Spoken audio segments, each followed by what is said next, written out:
నమస్తే. నేను మీ నాగచంద్రుడు సనకల సీనియర్ న్యాయవాది. Mobile drop from the train during the train journey.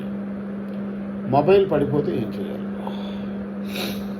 Mobile పడిపోతే ఏం చేయాలి అంటే, ఫోన్ ఎక్కడ పడిందో ఏదైనా ల్యాండ్ మార్క్ గుర్తుంచుకోండి. టీటీఈ లేదా స్టేషన్ మాస్టర్ తెలియజేయండి. వీలైతే ఫోన్ పడిపోయిన ప్రదేశానికి సమీపంలో ఉన్న మైలురాయి సంఖ్యను గమనించడానికి ప్రయత్నించండి. 139 RPF 188 రైల్వే హెల్ప్ లైన్కి కాల్ చేసి కంప్లైంట్ ఇవ్వండి. ఫిర్యాదు నమోదు చేయడానికి రైల్ మదద్ పోర్టల్ లేదా మొబైల్ యాప్ను కూడా ఉపయోగించుకోవచ్చు. ఆర్పిఎఫ్ సంఘటనకు దర్యాప్తు చేసి ఫోన్ తిరిగి పొందడానికి ప్రయత్నిస్తున్నారు. మీరు స్వాధీనం చేసుకున్న ఫోన్ తీసుకోవడానికి అవకాశం